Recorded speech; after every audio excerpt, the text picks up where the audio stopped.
Ici c'est Kobna, vous êtes sur le journal du hip-hop, en entrevue avec H2V.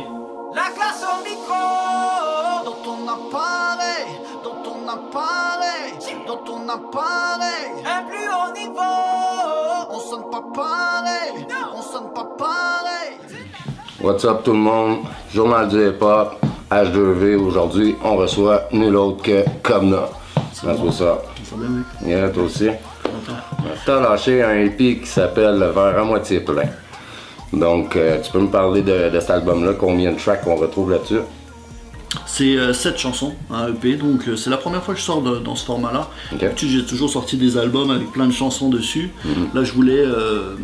j'ai misé sur une petite quantité de chansons.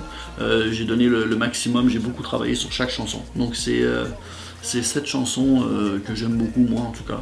Nice. Donc petit. Et aussi, je pense que c'est un bon format pour l'industrie actuelle. Je pense pas qu'aujourd'hui investir sur des gros albums avec plein de vidéos, ça soit nécessairement rentable. Je pense que c'est mieux de sortir plusieurs petits projets. Donc j'ai essayé le format EP. Cool. La réaction des fans, des gens face à ton EP, comment ça a été? Oh, c'est jusqu'ici, écoute, ça fait juste 2 semaines que c'est sorti. C'est dans le très bon, là, je suis vraiment satisfait. Nice. Les gens aiment beaucoup les chansons aussi. Ça fait longtemps que je fais de la musique, j'ai sorti, c'est mon 8e album. Donc ce qui se passe, c'est que j'ai évolué musicalement, le rap aussi a évolué musicalement. Ouais. Et donc je dois me réinventer un peu tout en gardant une identité, mon identité artistique. Le processus du projet, en fait, toi, t'as ton label à toi, c'est ça? Oui, j'autoproduis. Maintenant, déjà, j'étais un peu, j'ai toujours été indépendant. Okay. Celui-là, j'ai été chercher la distribution. Moi-même, je le gère à 100% tout seul.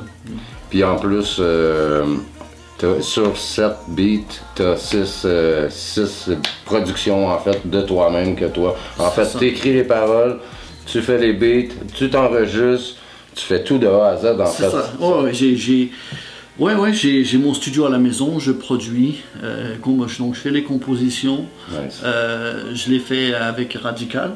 Ouais. Bon, sur le EP, 7 chansons, il y en a 6 que j'ai produit, une qui a été produite par Radical, mais bon, tout ça c'est la classe ouvrière, c'est-à-dire c'est la compagnie de prod qu'on a tous les deux. Okay. Ça veut dire lui, parfois il met des petites touches, il me suggère des choses sur mes prods.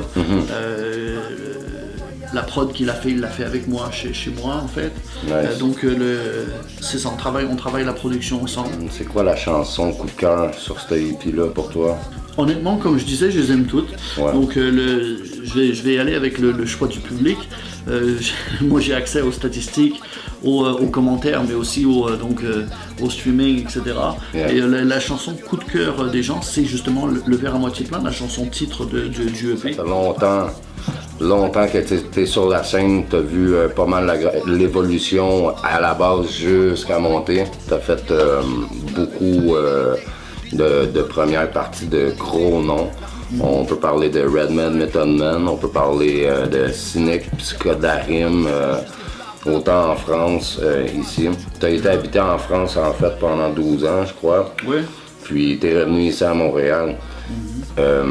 Qu'est-ce qui t'a donné vraiment le goût de faire la musique ici à Montréal? Oui, j'étais déjà pogné sur la musique. Donc je faisais de la musique quand je suis revenu au Québec en l'an 2000. J'avais passé 12 ans en France. J'avais commencé la musique à rapper en 95. Okay. Et j'étais donc quand je suis arrivé en 2000, j'adorais rapper, donc je comptais pas vraiment arrêter. Ce qui s'est passé, c'est que j'aimais la scène aussi. Donc de toute manière, je comptais continuer à faire de la musique au Québec. Et puis j'aimais bien la scène hip-hop, je la trouvais bonne ambiance. Et par rapport à ce que j'avais vécu en France, sur la scène hip-hop en France, je trouvais que c'était bonne ambiance, j'aimais les spectacles. Et puis j'ai connecté de fil en aiguille avec des artistes et ça a donné ce que ça a donné.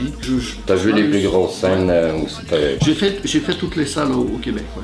Ah bah là, il y en a peut-être des nouvelles qui se créent là, que j'aurais pas fait encore, mais j'ai le Centre Bell, Stade Olympique, j'ai fait pas mal toutes les salles dans beaucoup de villes. J'ai fait énormément de villes aussi, au-dessus de 1000 spectacles.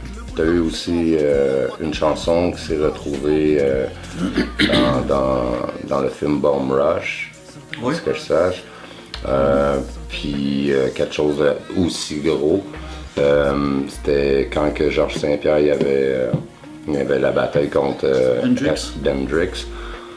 T'avais ta chanson dans le fond qui jouait Ouais, c'est en fait il y a eu un documentaire de présentation du combat. Ouais, c'est ça. Et Georges a utilisé deux de mes chansons en fait. Je suis énormément reconnaissant pour ça. Je suis un fan de Georges en plus. Ah ouais. Donc c'est très cool, j'étais content, c'est un coup de main, c'est un bon coup de pouce pour un artiste indépendant du Québec. Voilà. Donc un gros respect à GSP pour ça.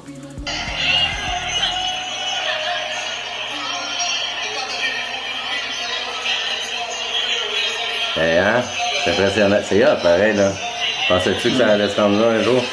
Ouais, c'est pas la première. Cœur de Montréal joue depuis 2008. Ouais. Alors quand on sort une chanson, surtout avec Radical, les DJ sont attentifs. Elles jouent aussi un peu dans les clubs et tout ça. OK. So, yes sir, man. Je suis content de t'avoir reçu en entrevue. Moi aussi. C'est un Journal honneur. du hip-hop. Le journal du hip-hop vous dit, that's what's up. Des embouteillages sur le chemin de la raison. La rue de l'illégalité croise le chemin de la prison. Y a un doute sur le boulevard de la décision. L'avenue de la moralité croise celle de la dérision. Le monde fonce sur l'autoroute de la guerre. Le boulevard de l'ignorance fait le tour de la terre. Sur l'avenue où beaucoup d'imbéciles se perdent.